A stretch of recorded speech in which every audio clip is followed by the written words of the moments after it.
Let me put it this way. Again, coming from another industry into this, I worked on designing and creating power tools for carpenters, for builders, home builders, and all that. None of them ever said, "Hey, why are we making these things? Why are we making more tools for me?" Because you all wanted to get the job done.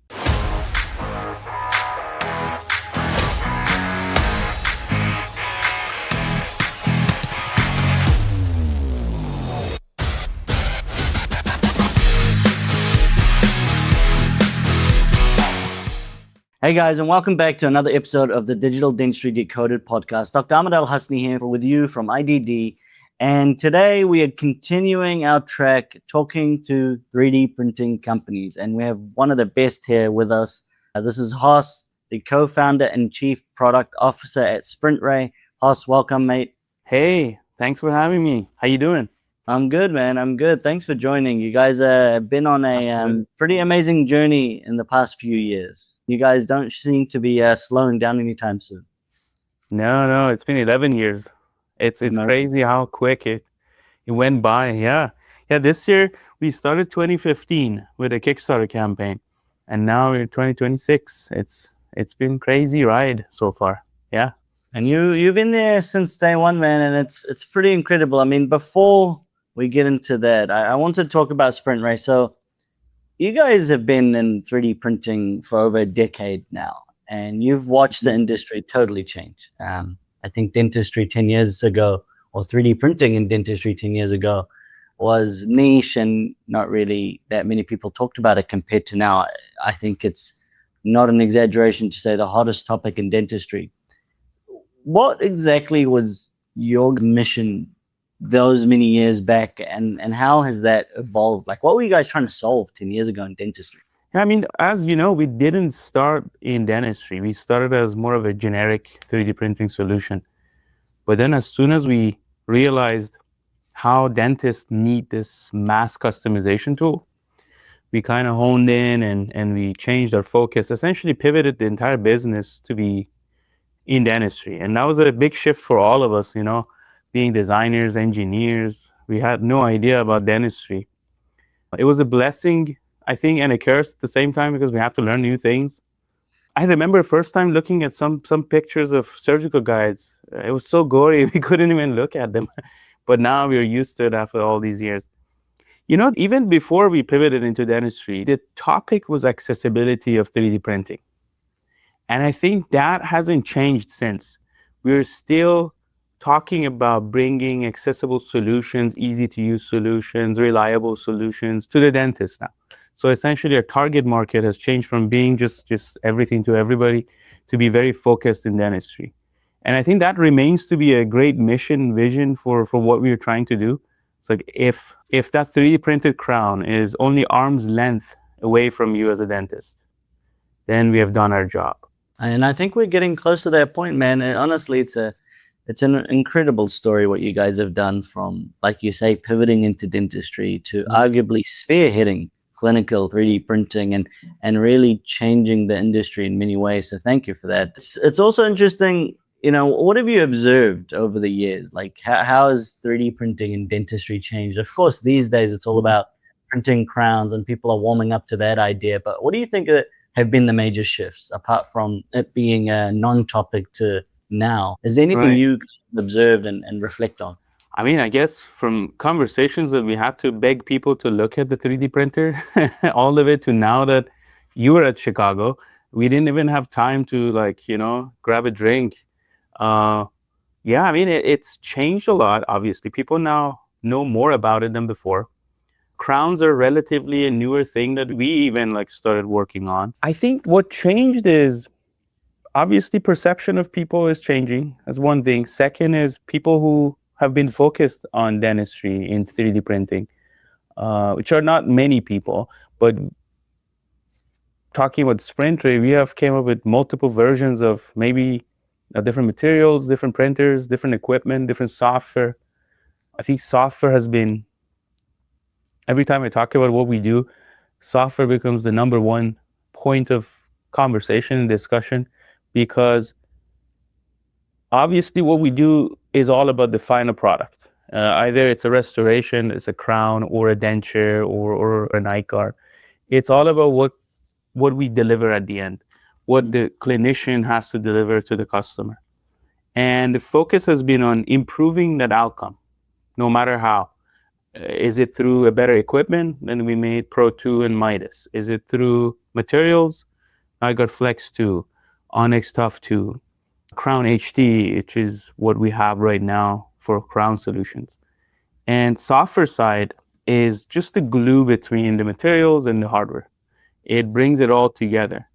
Um, I think one of the things that has changed for us is our perception of our own work. In a sense, we were starting with in 2015 only with a few equipment pieces, which was the Moonray and all that. Till today, we even run our hardware development like software development, which is on sprints of testing new ideas and bringing them all together, doing different POCs for hardware, and then put it all together as one piece. Our approach has changed. The company has gone through many inflection points, different times demanded different measures and different decision makings. But how industry has changed, to some extent, I feel like the industry is being pushed by us in some areas. In some other areas, other people are pushing us. But I mean, every time I go to the Chicago midwinter, at least on the clinical side of things, I don't see much of new things, to be honest with you. And I was this last time, I was kind of disappointed to see that a lot of other companies have showed up with the same things, without any meaningful improvements on some of them. And I guess that works for them. But for us, it's a different story. We have to be always agile and get feedback from customers, learn how we miss and fall from time to time, and improve on that. I think today, yes, people are considering 3D printing more than before, but it's still a niche. And I think we have a lot of work to do to make sure everybody has heard about it and at least have tried it once or twice.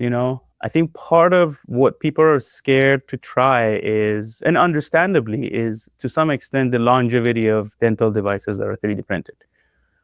Because the conversations about accuracy, fit, even aesthetics, those have been solved in the past few years, either by us or by some other people that are very active in the field.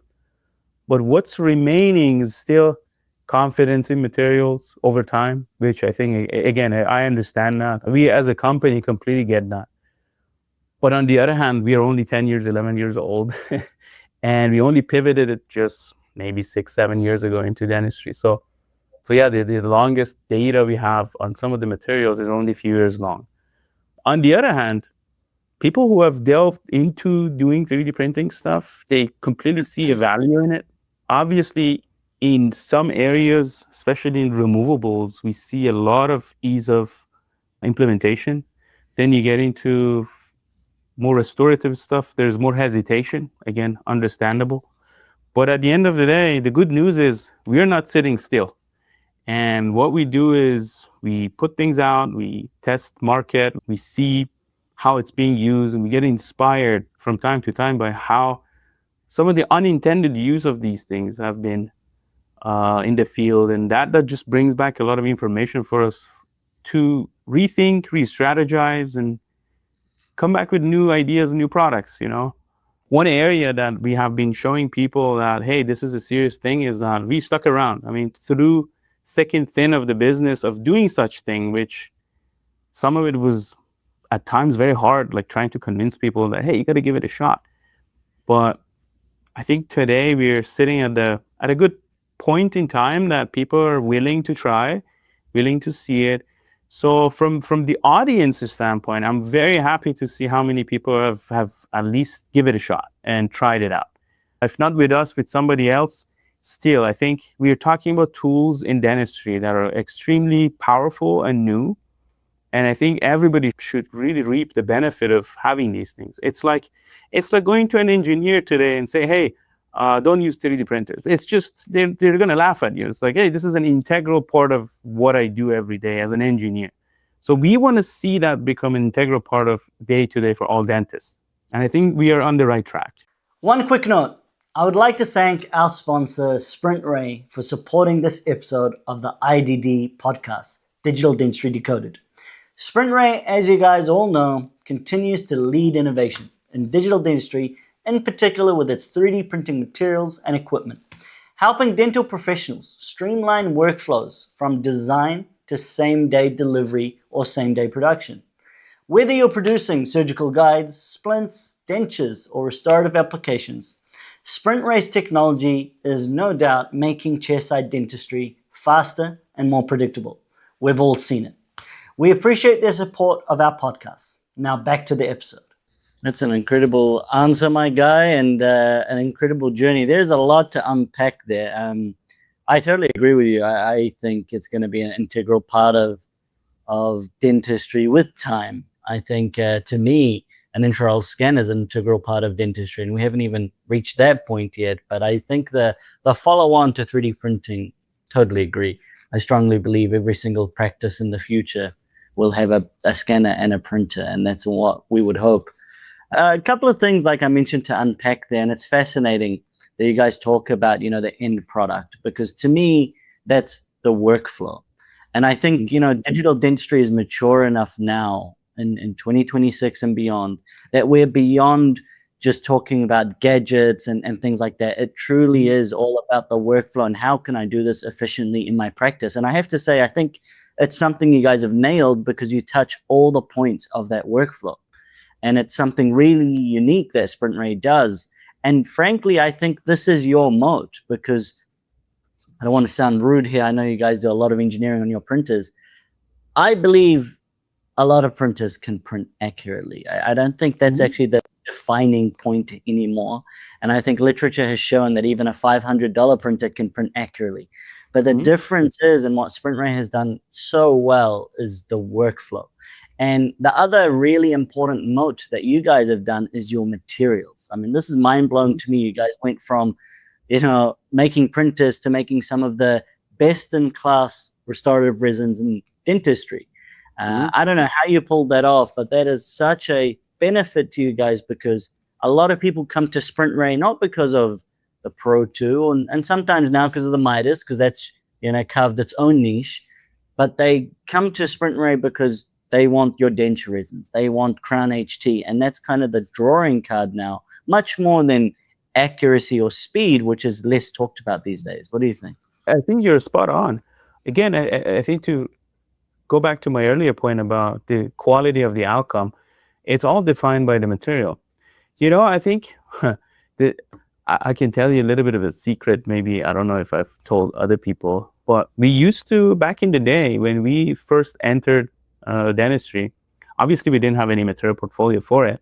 We worked with a few companies and to bring in surgical guides, this and that. But one of those companies was NextDent, that had the biggest portfolio of materials back then. And then as soon as we kind of started getting traction with NextDent, because the materials at the time were pretty good, and then it worked with our printers, we validated it on Moonray, they stopped selling it to us.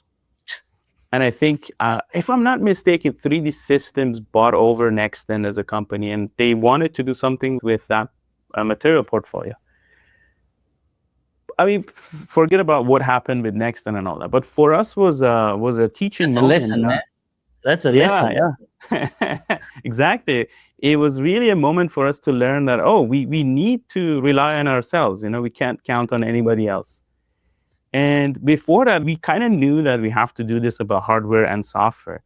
But then in that particular moment in time, we were like, well, we got to invest in this now. So we went after finding whoever we could find from our alumni, from school.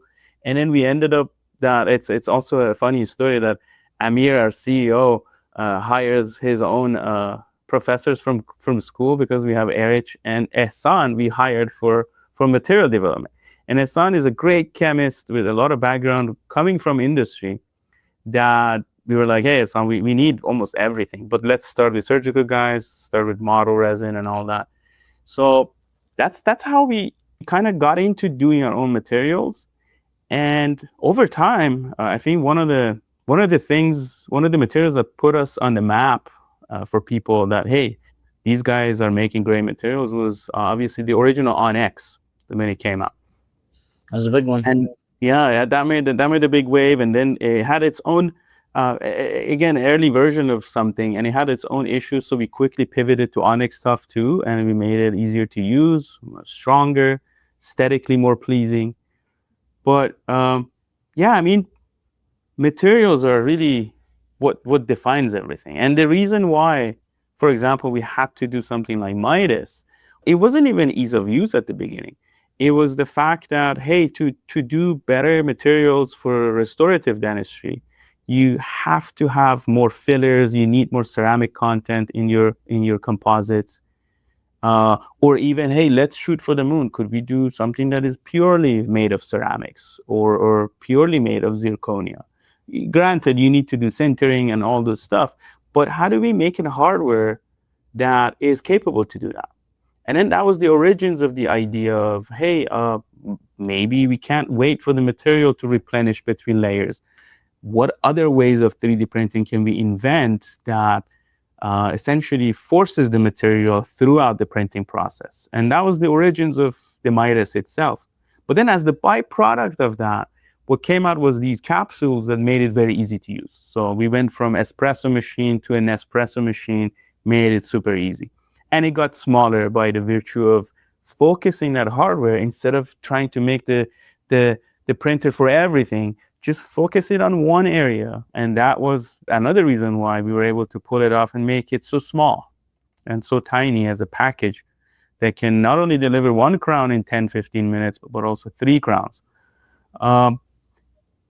I think that's another, or let's use the examples of why we have cloud software.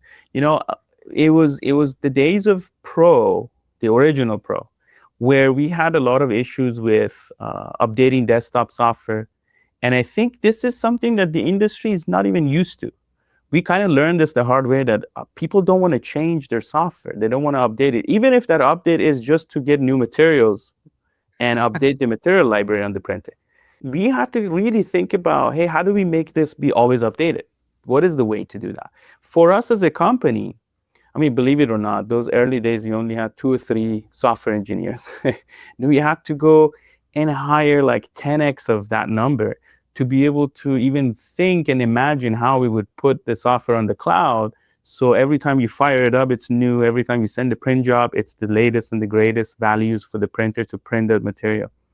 So again, when you do root cause analysis on all of these, why we did what we did, why we are where we are, is to deliver better outcome. And the better outcome is all driven by the material itself, which we have to invest time and energy to make our own, and then make hardware and software to actually support that.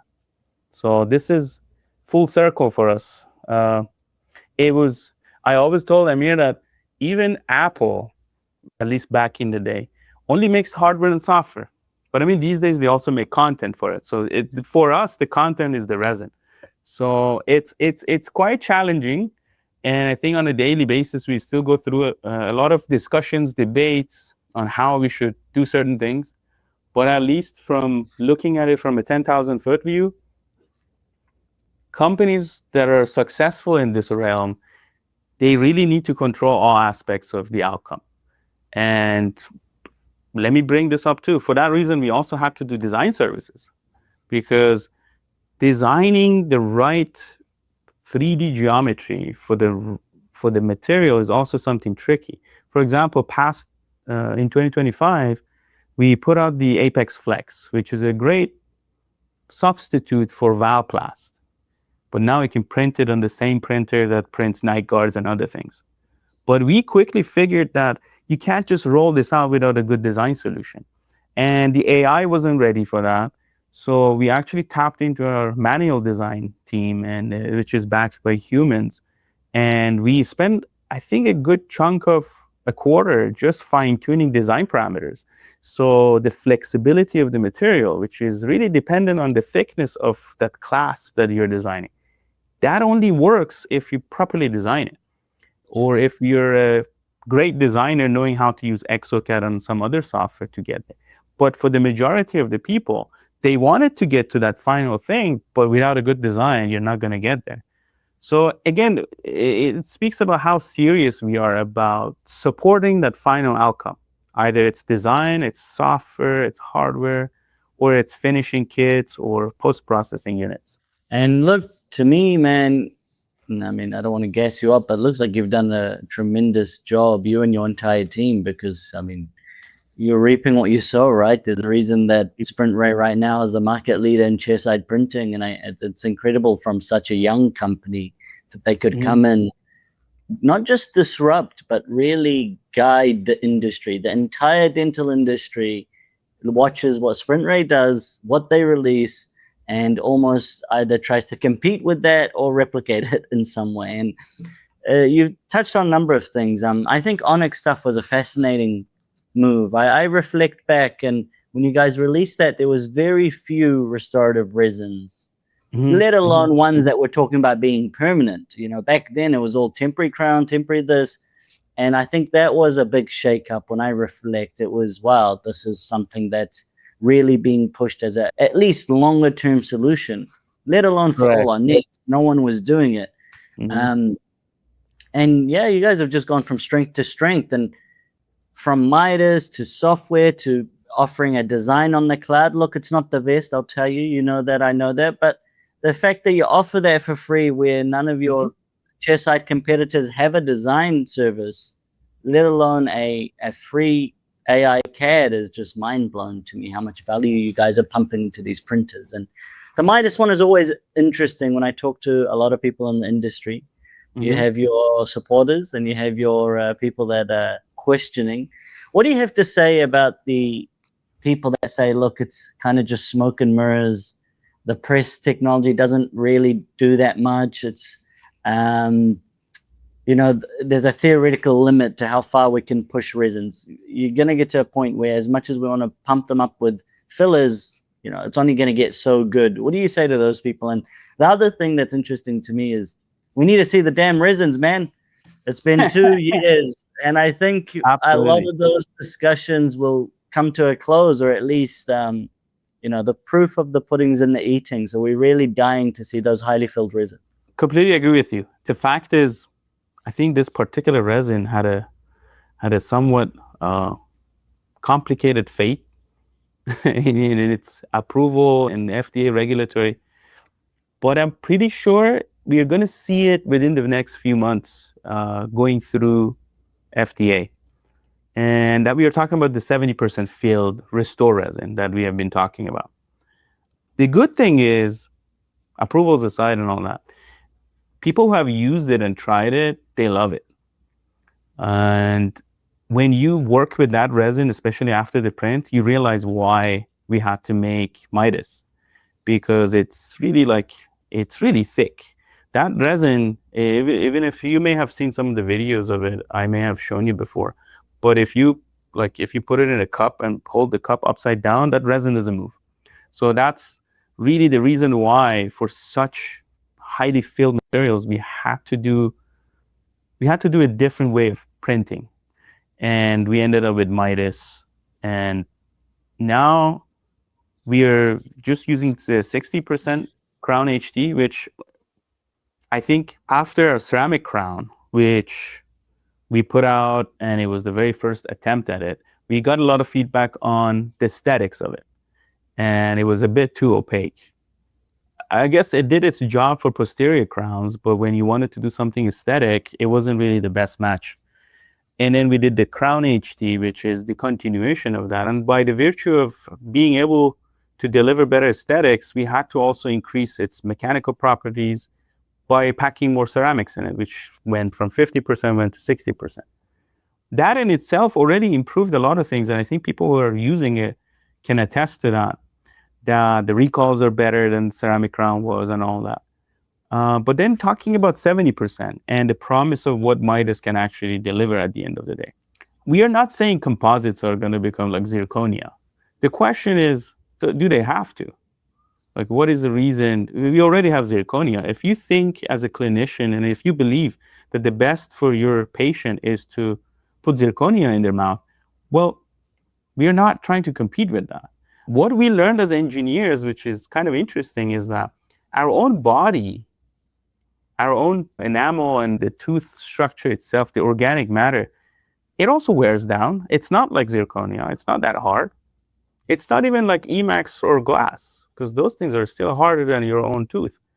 So on the other side, yes, the early materials were maybe too soft, maybe not as strong as they should have been. But with HT and then very soon with 70% restore, you're going to see that what we're going to put out is actually very similar to your own organic body, which, if you ask me, I want my teeth to wear down equally. And I don't want one of them to just be alive forever and wear down the other side. So I guess it's a little bit of a question for people as to, hey, the actual mechanics, the facts about what's going on in somebody's mouth. Yes, it's a lot of healthcare, it's a lot of dentistry, but some of it is just pure mechanical engineering. And we look at it as engineers, we're like, well, if I wanted two surfaces to grind against each other and make sure that they're equally wearing down, I don't want one of them to be made of metal and the other one made of plastic. We know what's going to happen to that. So, I mean, using that analogy, I feel like the promise of what Midas can do, and maybe forget about Midas for a second, the promise of what we can do with composites at the end of the day is something that it would be much more friendly to your own body. And I'm strictly talking about doing dentistry restoratives. It's fascinating because really what you're asking from the industry is a paradigm shift. And it's not the first time we've had a paradigm shift. We had a shift from metals to ceramics with the advent of Emax. And now I think, it's growing on me. You know what my opinions were about printed crowns. I was basically like, what the hell are you guys doing? And we disagreed on a lot of things about 3D printables. And I have to say, look, it's warming up on me, to be honest. And I think I'm this classic clinician. I still work full-time privately. So I genuinely care what I put in my patient's mouth, like all dentists, not only because from like a moral care standpoint, although that exists, but also a kind of litigation. And, you lose trust. The thing with printing, I hear this a lot with like printed dentures, printed splints, surgical, not surgical guides, the dentures and splints. It's just print another one. If it breaks, it's okay. Just they have another one, or they just come back and you reprint it.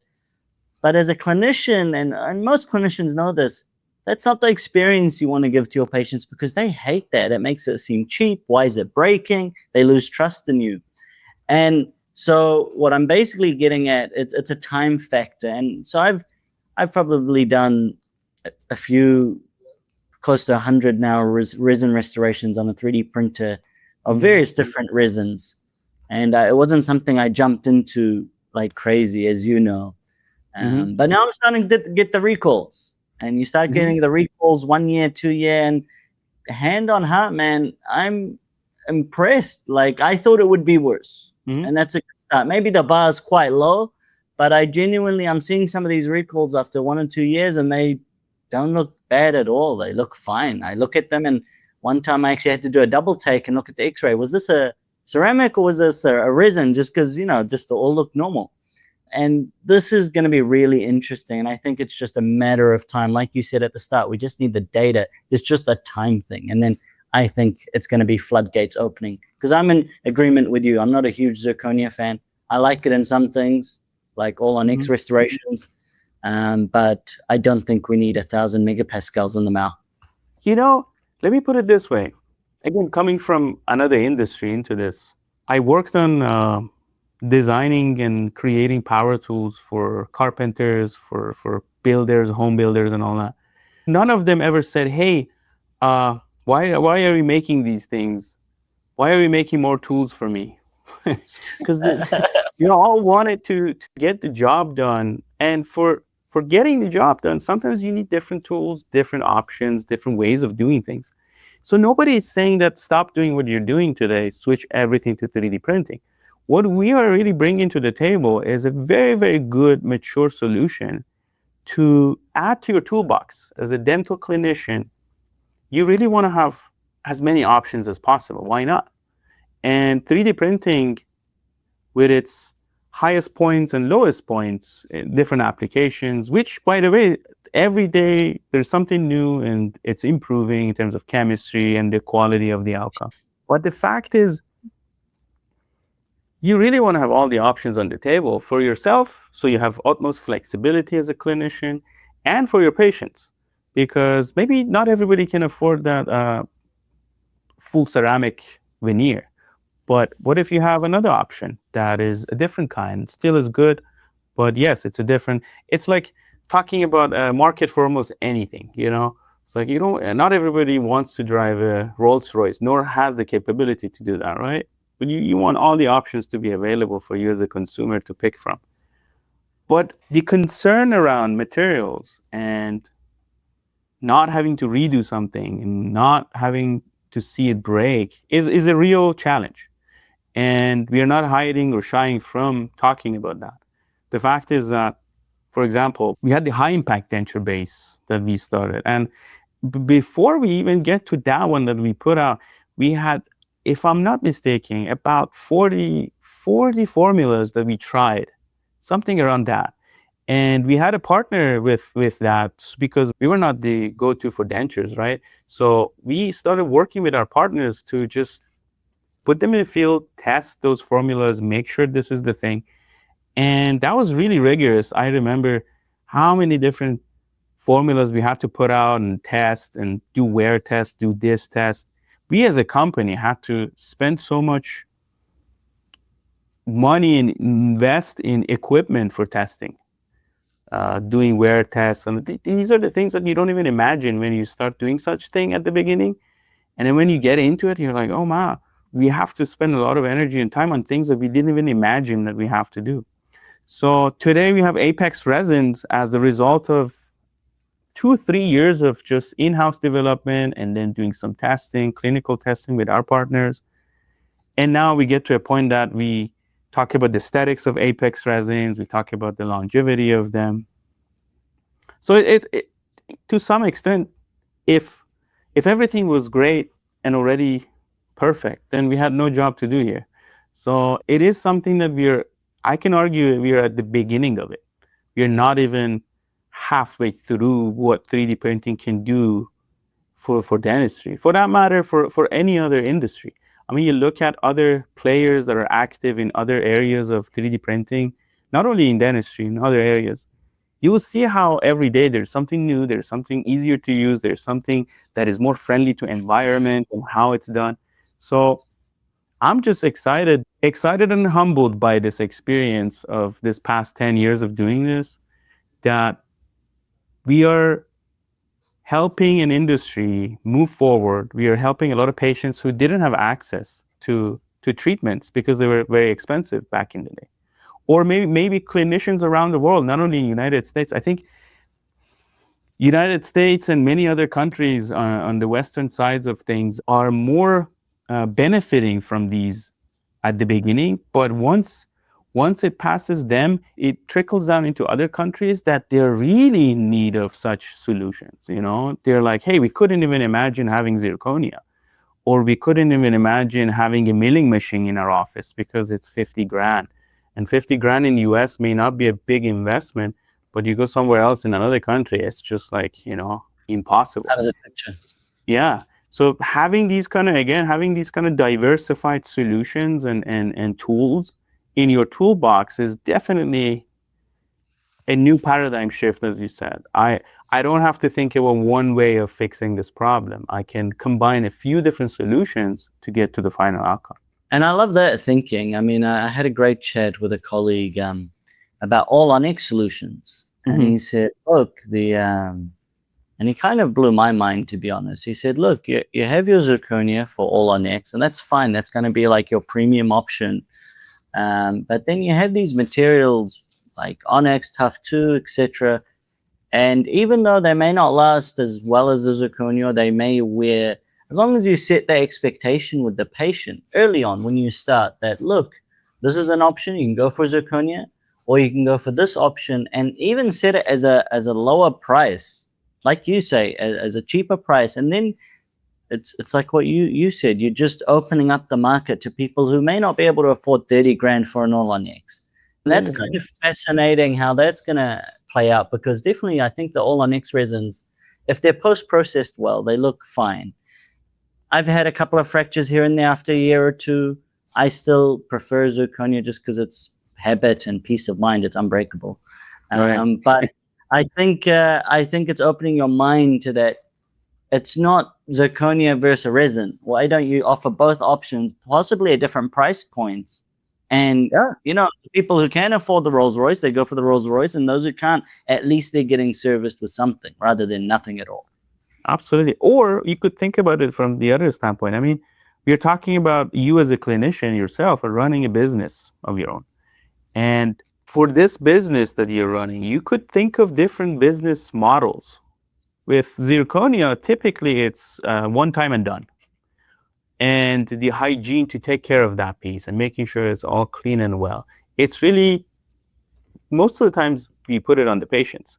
But I mean, what I hear here, at least from some of the clinicians in the United States, is that they started offering a new method to their patients for All on X in particular, which is subscription.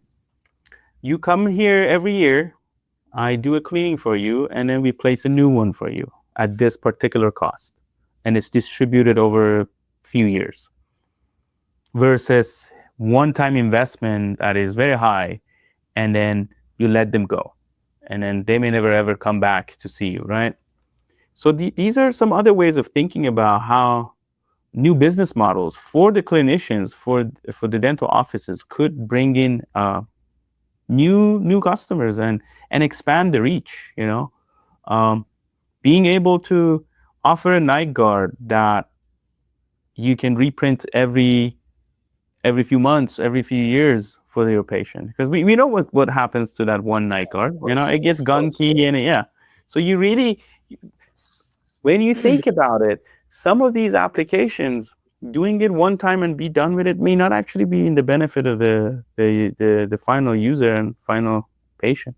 I totally agree. And you also touched on an interesting point about the milling machine thing, where you said, in the States, 50,000 may not be a lot, but in other countries, there's no chance of them having a milling machine in house. Well, I would argue actually that's a lot for anyone, even in the States, because we obviously haven't seen milling skyrocket.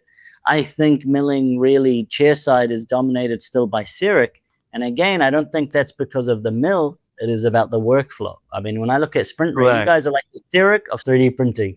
It's all about workflow. And I think when you nail that workflow, people will pay whatever it is. I bought 5 CEREC systems in my practices here, spent over $1 million on CEREC systems. If I could have done it as easily with a cheaper mill, because we all know mills work now, Right. and with Exocad, I would have. But why did I spend in New Zealand dollars of 250K for a system? Because it was foolproof. And going back to the milling idea, is that not only are we opening avenues for patients to receive treatment, I genuinely think 3D printing is opening avenues for dentists within their practice, because the reality is dentists are not going to adopt milling machines. It hasn't happened unless a milling machine goes down to 20,000, which me and Amir talked about. But anyway, we'll talk about that later. Unless it becomes super affordable, it's just not going to happen. And what I love about 3D printing is it's just this new CAM technology. You can do some in-house production, and you don't have to spend 50 grand.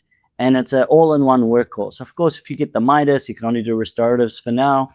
But if you get like a Pro 2 or any other printer, really, you can do so much with that one device. And I think it's just a no-brainer. If you're going digital, you have to be thinking of a printer day one as soon as you open your practice.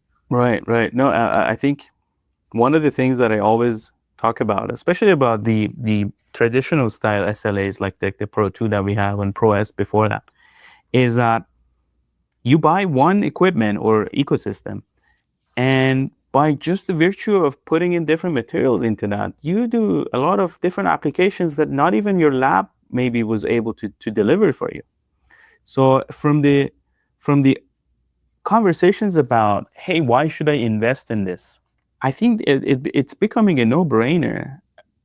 At the same time, what we are doing with our making sure that, okay, the design is provided by us, material is by us, the ecosystem hardware is by us. That really removes the friction and the guesswork from all these steps. So why you should invest in SprintRay or 3D printing for that matter? Well, because it's one-time investment in a sense that enables you to do many different things that you were not able to do. It brings in control for the clinicians, brings in even fun. A lot of people are just printing whatever they want to print with the printer. So yeah, it's a 3D printer. It doesn't care. I see a lot of baby Yodas being printed that is super amazing.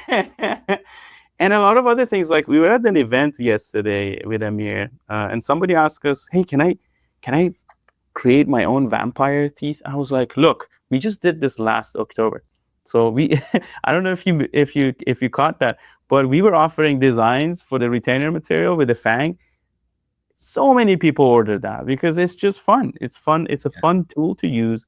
And from that standpoint, has a clear advantage over milling and subtractive technology. With additive, you can almost do anything you want, and it's not limited by the bear and all those things that are limiting milling machines and in general CNC process. It has its own space. I mean, a lot of parts that are in our 3D printers are essentially milled. We use a lot of CNC machining because of its accuracy and ability to mill aluminum pieces or steel pieces. It's used widely. Nothing is gonna, it, just pushing 3D printing doesn't mean that the other processes are not as good or they shouldn't be there. Again, it's a tool in the toolbox. Yeah. I love that mentality, man. And it's just about, I think if you want any evidence of that, go to any digital lab, which is most labs in the US now, and they have both technologies. It's not just one or the other. And Absolutely. I think the difference with clinics is that most clinics are not going to have both technologies. They're going to have one technology, and it's most likely going to be the more affordable technology. And that still opens up a wide ecosystem of things you can do.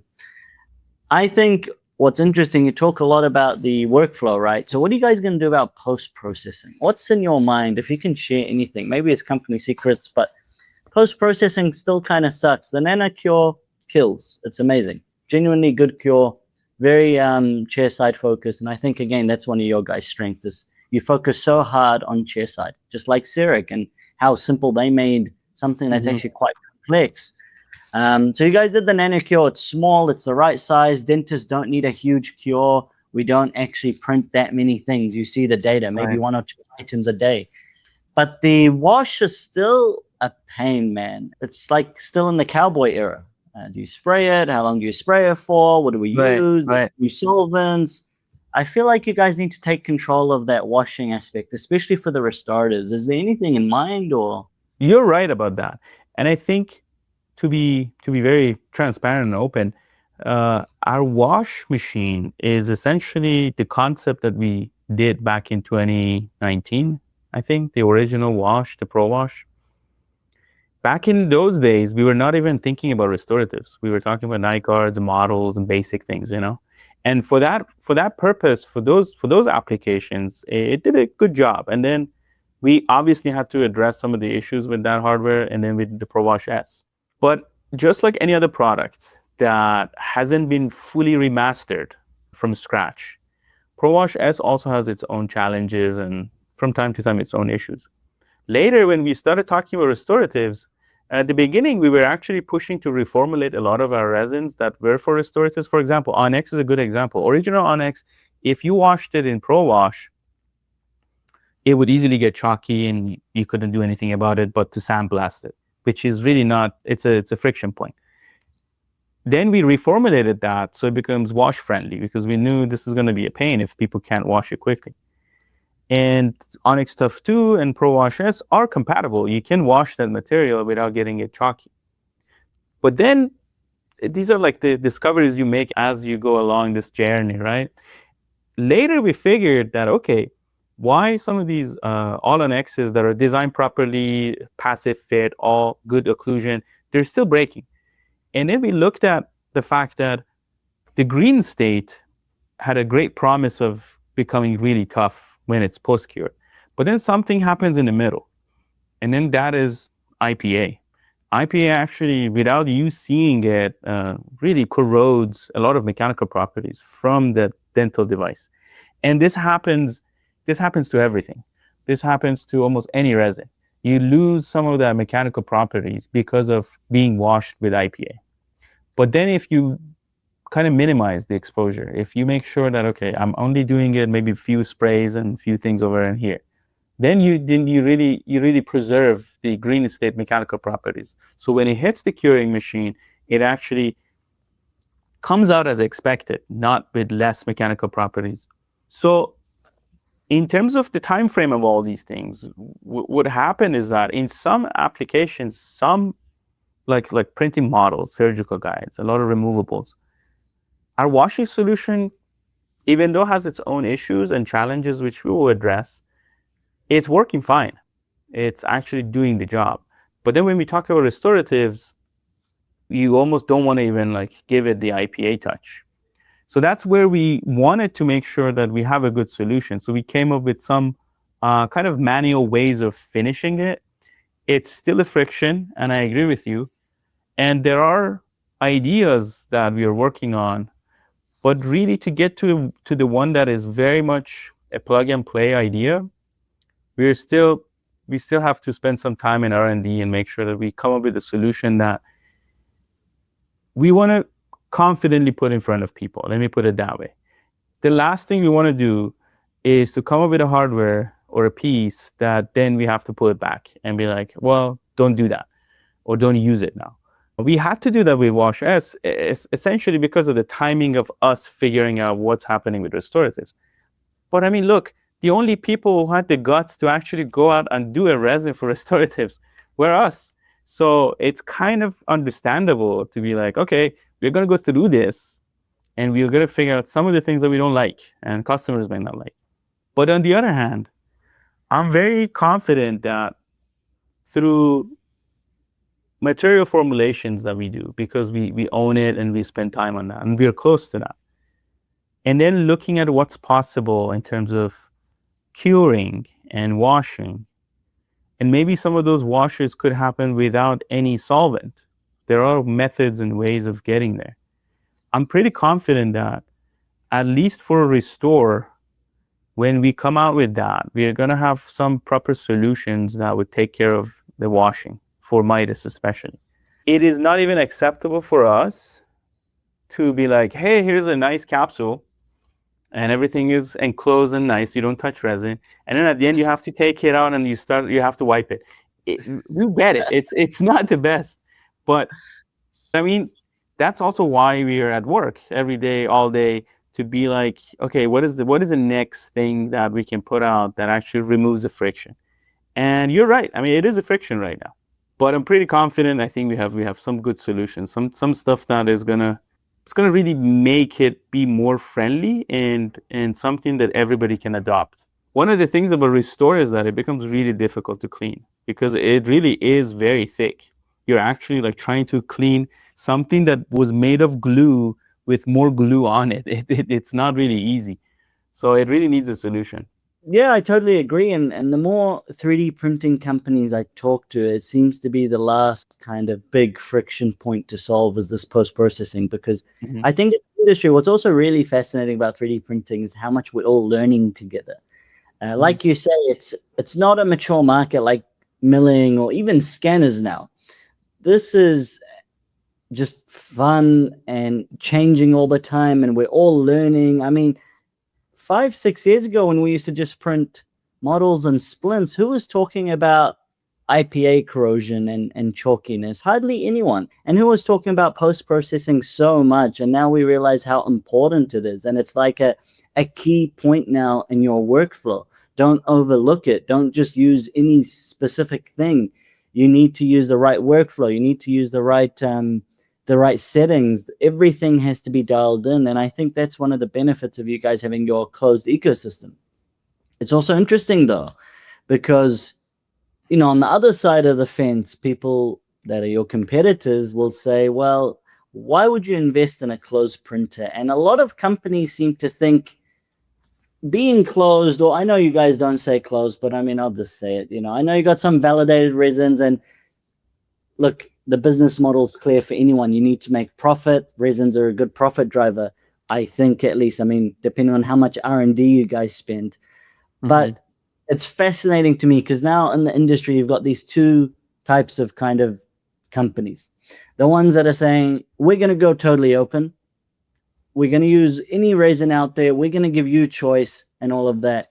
And typically, I find those guys are the ones that don't have the best resins. So they have to open up to other third parties that can make these resins for them. You guys, as a hardware company and then a software company and then somehow a resin company, you closed off your printer. It's validated for a few other things. But somehow you pulled off the best in class resins for a lot of different indications. And I think genuinely that's how you can pull off a closed ecosystem. But it's a constant battle, man, because as soon as another best in class resin pops up that's from, let's say, Keystone Industries, and everyone wants to use that, suddenly this closed system doesn't look attractive anymore. Whereas if you have a closed ecosystem and you have something like Crown HT, and that's the crown resin that everyone wants to use, it's a very good drive to, you have to get SprintRay. What are your thoughts about that? Uh, you're absolutely right. And again, with any product portfolio, you have to make some decisions. And people who remember us from 10 years ago, we were actually, before we invested in our own materials, having our own line of resins, we were very similar. We were kind of semi-open. And I think the printers back in the day had ways of, you could calibrate it to do different resins too. You could actually game the system and put some resin that we didn't ever test on. But then that was a good learning for us because we got to see a lot of support cases that comes in for customer support, that somebody poured in some sort of a random thing and then they could trick the system to actually print it, but then the resin tank was completely gone after the very first print. Or, I mean, that's on the printing side. When we talk about a validated workflow, this means that SprintRay as a company is liable for the outcome, not the clinician. Why? Because we have gone through the testing with our printers, our wash machines, and our cure machines, and then we have given those test data to FDA and other regulatory bodies and said, if you follow these steps with these particular machines, for example, with the amount of energy that comes out of our printer light engine, and with the amount of time that we give it for washing, and with the amount of heat, time, and energy that we give it in curing, this outcome is validated that it can match for the properties that this particular indication requires. So this is something that we actually spend a lot of time, a lot of energy, and actually monetary investment to be able to do these tests. I mean, forget about biocompatibility. I think that's one of those things that it's like the minimum bar for things. We're talking about, hey, does this thing last this long? Does this thing, how does it behave under this much load? All those kind of tests that we have to do to make sure that this, you want to call it a closed system, is actually delivering on the outcome that it is promising. What we see with the open systems is, as you said, either this company doesn't have the resin, or most of them don't even have a proper wash and curing solution. And they keep advertising the fact that we are open. Well, who's going to figure out the cure times? Who's going to make sure that once it goes through the process, you're going to actually have a biocompatible device? I mean, which is the minimum bar again. It's not even like the mechanical. We are not even getting to talk about mechanical properties. And then at the end of the day, I think this question goes to the clinicians.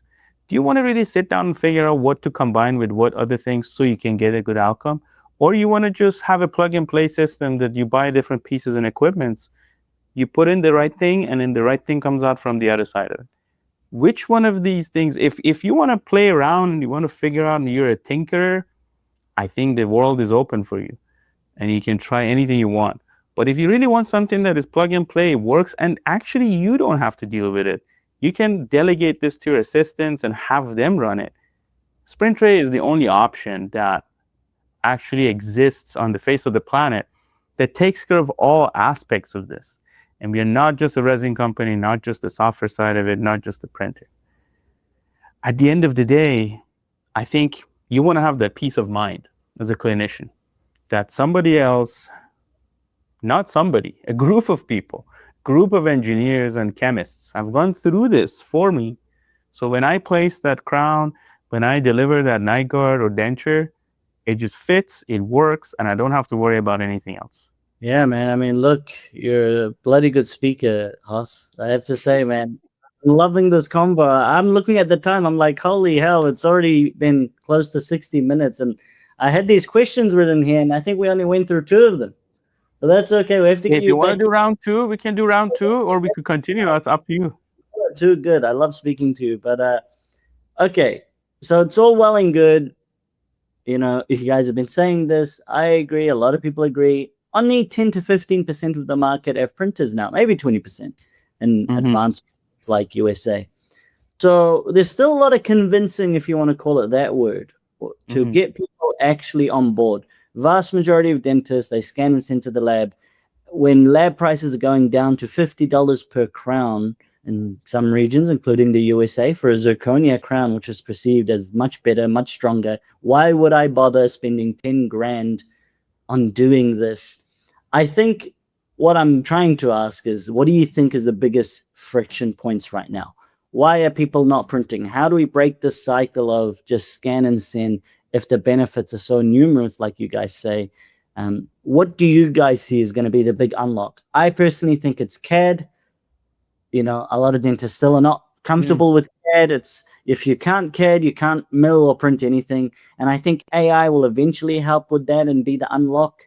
I don't think it's going to be floodgates, but it's going to help drive numbers. Right. But what do you guys see? What's in your analysis? Because you obviously have growth projections. I mean, you guys seem to be smashing it over the past few years, but I'd love to hear it. I think different people in the market have different concerns at different times of either it's pre-purchase and post-purchase, and then expanding into other applications. I think pre-purchase, sometimes it's about cost for some people, especially in other regions but the United States. Some other times it's about, again, like some people just want to sit back and wait for something to be really going through the ringer and then try it, right? So I guess it's hard to talk about the psychology of making such purchase, especially if you don't have peers, because this is what we understood too. It's a very peer-to-peer kind of an industry that people really listen to their peers. And if your peers, if the group around you is still skeptical about getting into 3D printing, then it would be maybe difficult for you to get convinced. Not to say that we have a lot to do to remove frictions, to stay essentially at the helm of things for a long period of time, so we make sure everything is tried and true and tested. But also, I would say to those skeptics, I would say try with disposable stuff, surgical guides, models. I mean, if you already have a dental 3D imaging, any intraoral scanner, or for that matter, a desktop dental scanner, you really want to have, if you have a digital input, why not have a digital output? Instead of pouring stone, if you're still doing that, I think it's time to stop doing that and print your models. Why not? And that really has zero risk for you. You know, it's essentially zero risk. You actually would have a cleaner workspace by not pouring stone, and I don't know, print study models. So for the skeptics, I would say just dip your toes into water for the simple things. You know, for the ones that are, I mean, the conversation on restoratives is very tricky. Is a tricky subject. Is not an easy subject to discuss and convince people over. So I think people with more open mind, they're willing to try it, and they're trying it, and some of them are extremely successful with it. Some other people try it here and there for different patients, and they get different results, and they keep going. But talking about removable stuff, I think those are the lower risk group of things. Now, you brought up a good point about design and CAD. That really is a problem. I think looking at my education as a designer, we had to learn 3D. It was just like, hey, if you don't know 3D, you're not going to have a job in the future. But for dentists, it was a different day and time, and things were very different when, let's say, somebody my age was in school back in the day. Probably the best thing that was out there as a technology was maybe milling, or maybe just the basic intraoral scanners back in the day. I remember when I finished my college, that was the very first time I came across a 3D printer. And we were asked to design something for it to be 3D printed. So this is like 2008, 2009. So thinking from the timeline standpoint, most people are not educated on CAD CAM to begin with, especially in dentistry. What AI can do, which is obviously these days we slap AI on everything. We're like, yeah, we can AI this, AI that. But the reality is that you got to start from somewhere that is more attainable. For us, it started with night guards. And we have been doing that since 2019. And it was a great success for us because not only night guards are a less sensitive topic for dentists to talk about, but also it's a problem in terms of design. Like how do I do a quick night guard in the same day, right? So we understood that need, and we were one of the first companies to actually bring a practical AI to the mix so you can actually use it in your day to day. Today, we're talking about a whole new suite of AI tools that we have brought in. And we really see AI as not the answer to everything, but another tool in the toolbox for us to remove friction. And there's retainer that we do AI now, sports card that we just announced also comes with AI. AI Studio that is bundled for free with Midas package. That at the beginning had a lot of challenges. I don't think that's that's a mystery to anybody. But today it's actually handling a lot of cases very nicely. I mean, we look at it. We look at the data that comes out of the usage for Studio on a daily basis. You have met the guy that actually works on it. Mark is like day and night just looking at this and making sure that this thing is improving and getting better. Throughout just doing that, as a company, we learned so much about AI ourselves because we had to just push and push the team. And not only in terms of algorithms, in terms of how we make a scalable system that if 100 people at a time wanted to just try it, it wouldn't fall apart. So these are really like engineering challenges, headaches that we have to take on to make sure that the friction is removed from the user point of view. AI plays a big role, software as service, which is our cloud design, because again, not everything can be AI, at least today. The hope is that one day you would be able to design anything with AI. But the fact is that for now, you have to fill in the gaps with humans. So that is another investment that we made in hiring designers, educating them on what we need to be done, and then scaling that team so we can actually have on demand. Now we just added rushed services for almost any application. So you get it in an hour or less. Those are the challenges that, as a startup, when we shipped our first 3D printer, we didn't even think we were going to end up having to deal with. But I think AI not only can help with design, but I think we already are seeing examples of that in diagnostics, helping clinicians make better decisions or at least have a second opinion on things. So I think the power of artificial intelligence is definitely something that we are at the beginning of just see how it's going to pan out. But in terms of making CAD easier to use and almost like a thing of the past, or for that matter, our nesting information that back in the day we had to teach people how to orient, then how to put supports, where to put supports, when to remove them. All of that is becoming something that is ancient now. It's like I don't even want to worry about supports and how it's done, how it's oriented. I just want to get to the final outcome. So it becomes our job really to remove some of this friction. I hope on the other side of things, education also catches up with this. I think schools, we work with many schools already, but I hope to see 3D printers of any kind being used uh, in the schools around the world, being taught how to design for dentistry. I think It's interesting. In our world, from engineering and design, a lot of people enter engineering courses or design courses because they think they like to actually build stuff, but they end up liking the CAD more than they actually like building things. So in many ways, I think there's a potential and there's an untapped opportunity within dental students to be like, hey, do you like to actually just stick to design? Maybe you don't want to become an actual dentist. A lot of people like designing things. So learning exocad, learning other software out there that is giving you essentially it removes the boundaries from what you can imagine and you can do. It's immensely helpful for the education in dentistry as well. Our job is not to make exocad. I think, and we are great partners with exocad, in fact. They are really good at making software that, well, yes, you need to get training and education for that, but it's super capable. Like if you know exocad, I don't think there's anything you can't design as a dentist. But again, exocad is not for everybody. Not everybody has the knack, nor they want to deal with it. So on our end, it becomes more of like, how do we make software that helps people get to that, give or take the same outcome that exocad does as much as possible, but without having to learn it, without having to wrestle with that software to get what they want.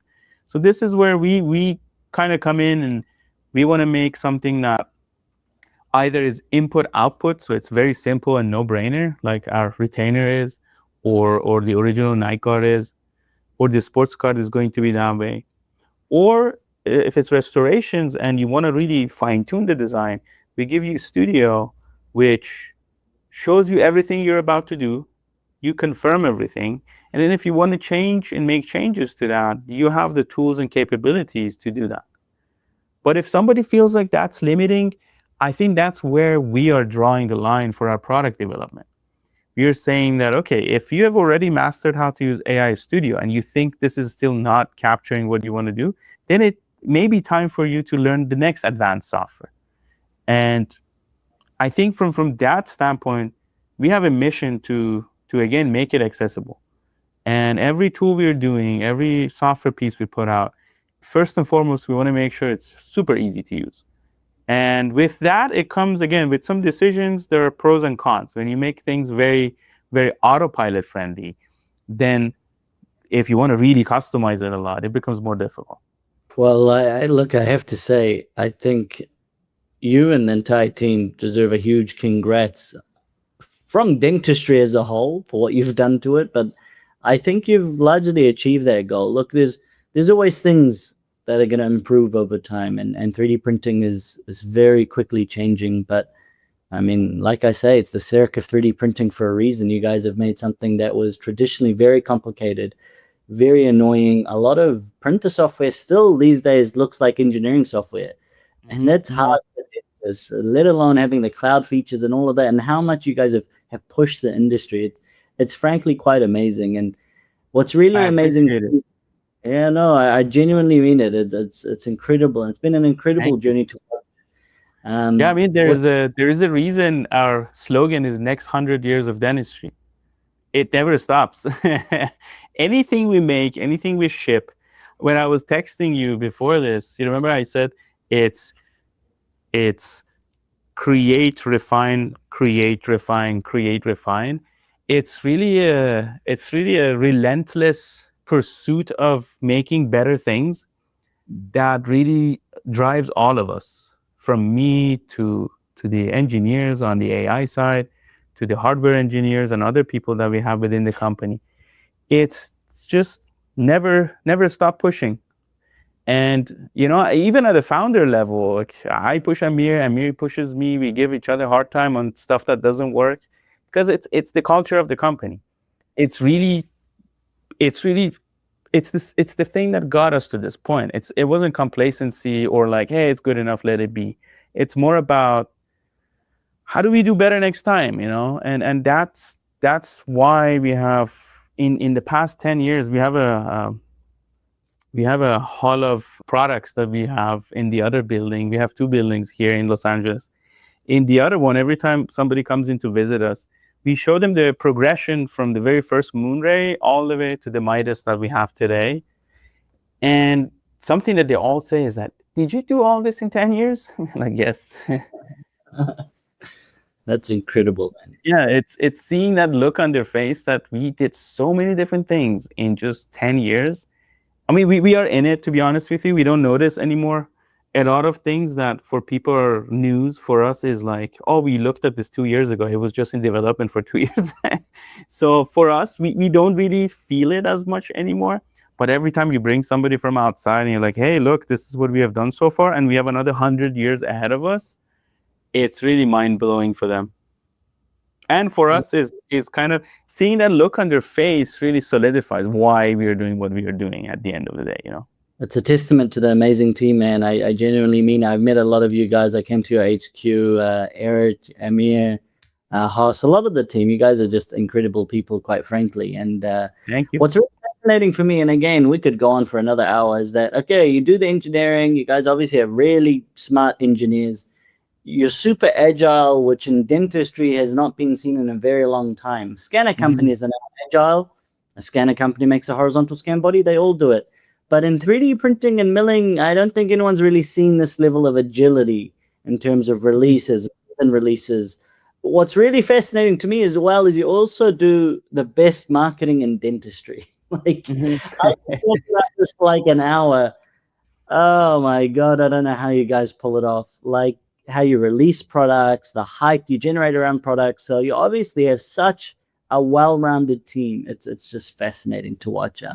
And look, I wanted to talk about more things, Haas. I wanted to talk about Chicago. I wanted to talk about the new resins. I wanted to talk about your partnership with Ivoclar, which on our end, we haven't seen much of it. The new partnership with GC, there's so much to talk about. We have to get you for a part two. I am so mindful of your time, as I am with all our guests. We could talk for hours, and I'm sure Thank people are you. loving it. But for the last kind of question, last teaser. So Okay. you guys have jumped on to this podcast for 3 years since I've started it, really, and I appreciate your support. Apart from Restore, so we got the new thick, viscous, highly filled Restore resin. What excites you? What's the main thing that you think us from the consumer end should be keeping an eye out for? I think some people are getting a little, I wouldn't call it jaded. There's still excitement, but it definitely, you had the Midas release that was like peak excitement. Duo kit, peak excitement. I have to agree, this year there's really nothing from anyone. You guys released some resins, good on you. But in terms of that huge, headliner releases, maybe we're waiting for ideas, but you see it. You're a genius in engineering. So what are you seeing that's exciting you in 3D printing? I think obviously more banking on what we can do with AI is one of those things that we're just going to continue building on top of that. And I think from that standpoint, and this doesn't affect only dentistry, I think from how we interact with computers and with devices, AI is going to make some differences overall, like how we fill out forms. For example, in our cloud design, you got to go and fill in forms. That could be a thing of the past very soon. So a lot of interfaces are going to go through a revolution, in my opinion. So that's about that. On the equipment side, at least from us, you're going to see better post-processing machines, because I think for us, it is not only about getting to that cured appliance, it's about that finished appliance, which you have to glaze it, you have to polish it, you have to do things to it to actually become the dental device that everybody is used to. So there's going to be a lot of work that we have to do on that end. So post-processing needs to improve. I mean, you brought it up in your conversation too. Those things have to improve. You have seen us taking a real look at the way we do our hardware, in a sense, like the Midas is a lot smaller than a Pro 55S, for example. But actually what's inside of it is what's inside of Pro 55S. So different ways of thinking how we can actually remaster some of the hardware to to give space back to the customers, to our dental community, because a lot of dental offices don't have enough space for big equipment. I mean, this is something that is fundamentally different between us and some of our competition. We are going smaller and smaller. Other people are just building bigger and bigger things. So from that standpoint, I can say that our effort behind making sure that we give back counter space to people is just going to continue. On the material side of things, which again drives everything else that I just talked about, and I want to finish with materials, the possibilities are endless, especially if you look at materials from the lens of the material science, not from the lens of, oh, what can I put into this hardware that will print? Because we are going to be rebuilding our hardware around that material. So thinking about workflow improvements, thinking about speed of workflows, we are going to build any hardware that is necessary to get to that. We are going to build every software piece that we have to do to make sure that the next version of Onyx is performing even better than Onyx Stuff 2 that we have right now. So I think this is kind of interesting. It's a full circle now with the conversation. Everything we go back to materials. And what I see in the pipeline is just, to some extent, this scares our marketing team. They're like, there's so many different materials that you guys are doing. We have to do what we have to do. We have to reformulate almost every one of these things every year and see how much improvement we can bake into them. So materials are going to drive everything. I think apart from talking a little bit, touching back on the conversation about open or closed system, we have been selectively open, as you mentioned. We have some keystone materials that are validated, and there's a few new partners that are coming up that we're working with them on validation right now. So I would say if there are areas that we are not doing as good of a job in terms of material science and somebody else doing a great job, we are very open-minded about bringing them into the fold. And currently there's a few people that we are working with. The GC was another announcement of that nature that we announced just a few weeks ago. I'm very excited about what GC is going to bring to the table. And it's going to really be a different bar set, even for us, because when we looked at the initial data coming out of their mechanical testing on some of the materials they have, we were just super impressed.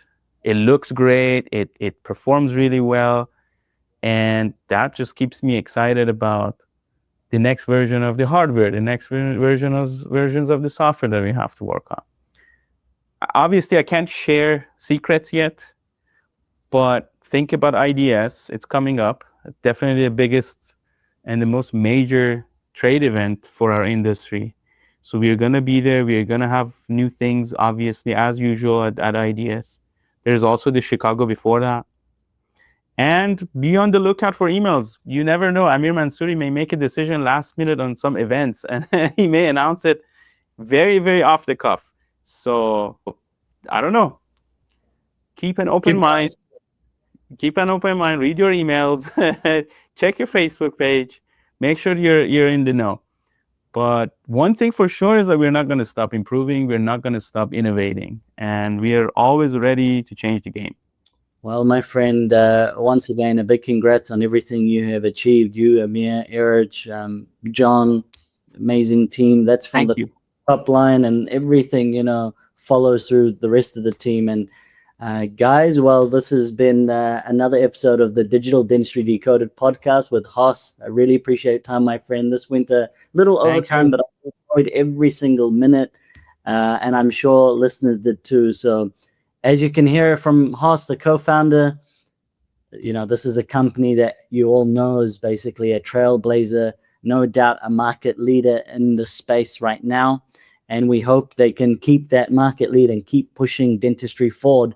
But as you can hear, they are not stopping anytime soon. So really excited to see what happens and also for what's to come in the future. So once again, a big thank you, Hoss. Thank you, and thanks for having me. And I want to congratulate you on your podcast. I think this has been one of the more fruitful podcasts that we have seen around dentistry. And the guests you bring in, the caliber of people you bring in is amazing. It's a great educational source in itself for all of us to just, go through these conversations and learn from other peers of us that they have similar goals to us in our same industry. So thanks for doing this. Thanks for having me. It was a blast talking to you. And hopefully I can come back another time we explore more. Yeah, for sure, man. You are always welcome. And of course, a big thank you to all the guests. I am super fortunate to be able to connect with all these amazing high-level exec people in these companies. And these people, they're super busy, but they give their time out, not just to pitch their products. I mean, of course, they run a business, but just to share and just for the love of the industry. So a big thank you. Thanks to you guys for supporting the IDD podcast. Like, share, follow. It does help us continue bringing these amazing guests on, just like Hoss, and continue pushing dentistry forward. Thanks for listening.